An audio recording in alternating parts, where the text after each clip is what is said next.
Cabinet సాక్షిగా ప్రజల్ని పక్కదారి పట్టించడానికి ఎమ్మెల్యేల మీద సీరియస్ గా ఉన్నారని ఎల్లో మీడియా విపరీతంగా ప్రచారం చేసింది. ఎల్లో మీడియా విపరీతంగా ప్రచారం చేసింది. మేము చంద్రబాబు నాయుడు గారిని సూటిగా ప్రశ్నిస్తా ఉన్నాం. చంద్రబాబు నాయుడు గారు, మీరు ఎవరి మీద సీరియస్ అయ్యారు? అసలు సీరియస్ అంటే అర్థం ఏమిటి? నిప్పులు చెరిగిన చంద్రబాబు గారంటే అర్థం ఏమిటి? మండిపడ్డ బాబు గారంటే అర్థం ఏమిటి? ఆగ్రహం వ్యక్తం చేసిన చంద్రబాబు గారంటే అర్థం ఏమిటి? ఈ డైలాగులన్నిటికీ అర్థం ఏంటని మేము మిమ్మల్ని సూటిగా ప్రశ్నిస్తా ఉన్నాం. ఈ డైలాగులు పేల్చి మీరు ఏం సీరియస్ అయ్యారు? ఏం సీరియస్ అయ్యారు? ఈ 15 నెలల కాలంలో చంద్రబాబు గారు అరాచకాలు, అన్యాయాలు చేసినటువంటి తెలుగుదేశం పార్టీ నాయకుల మీద ఒక్కటంటే ఒక్క చర్య అయినా తీసుకున్నారా? ఒక్క కేసైనా నమోదు చేశారా? చట్టపరంగా ఒక్కళ్ళైనా సరే బోన్లో నిలబెట్టారా?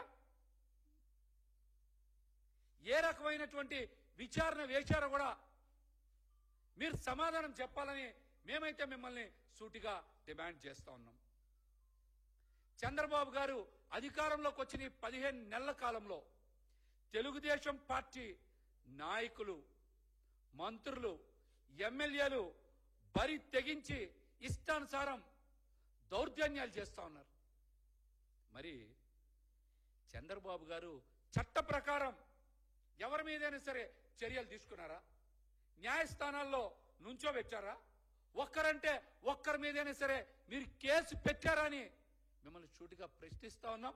ఈ అంశం మీద మీరు సమాధానం చెప్పాలని కూడా మేమైతే డిమాండ్ చేస్తా ఉన్నాం. గత వారం రోజులుగా అయితే తెలుగుదేశం పార్టీ ఎమ్మెల్యేలు, మంత్రులు చేస్తున్నటువంటి అరాచకాలు, దారుణాలు, అక్రమాలు, చట్ట విరుద్ధంగా వారు చేస్తున్నటువంటి పనుల మీద పుంకాలుగా వార్తలు బయటకు వస్తా ఉన్నాయి. ఈ విషయంలో చంద్రబాబు గారు ఏం చర్యలు తీసుకున్నారో సమాధానం చెప్పగలరా? ఫారెస్ట్ అధికారుల మీద నేరుగా దాడులు చేసినటువంటి శ్రీశైలం ఎమ్మెల్యే బుడ్డా రాజశేఖర్ రెడ్డి మీద మీరు ఏం చర్యలు తీసుకున్నారు? ఎస్సీ ఎస్టీ అధికారుల మీద దాడులు చేసి కిరాతకంగా వ్యవహరిస్తే ఆ ఎమ్మెల్యేని ఏమన్నా జైల్లో పెట్టారా? ఆయన చేసినటువంటి నేరానికి ఏం సెక్షన్లు పెట్టారు మీరు? మళ్ళీ సీరియస్ అని చంద్రబాబు గారు డైలాగులు మాట్లాడుతున్నారు. డీలర్లతో కమిషన్ల గురించి మధ్యవర్తిత్వం వహించినందుకు అచ్చెన్నాయుడు తనని బదిలీ చేశారని చీఫ్ సెక్రటరీ గారికి నేరుగా ఆగ్రోస్ జీఎం మోహన్ లేఖ రాశారు. ఆ లేఖ రాసింది వాస్తవమే కదా? ఆ లేఖే ఒక సాక్ష్యం కదా? మరి అచ్చెన్నాయుడు మంత్రి మీద ఏం చర్యలు తీసుకున్నారు? కనీసం దర్యాప్తుకైనా ఆదేశించారా? మరి ఆయన ఎవరి మీద సీరియస్ అయినట్టు? శ్రీకాంత్ రౌడీ షీటర్కి పెరోల్ ఇవ్వాలని నెల్లూరు ఎమ్మెల్యే కోటంరెడ్డి శ్రీధర్ రెడ్డి, గూడూరు ఎమ్మెల్యే పాశం సునీల్ కుమార్ తప్పుడు సిఫార్సు లేఖలు ఇచ్చారు. మరి హోంశాఖ పెరోల్ ఇవ్వడం కుదరదని, రిజెక్ట్ చేసిన, వద్దని చెప్పిన, మరి వీటన్నిటినీ కాదని వీటో చేస్తూ ఏకంగా హోంమంత్రి అనిత గారు సంతకాలు చేసి పెరోల్ ఇచ్చిన మాట వాస్తవం.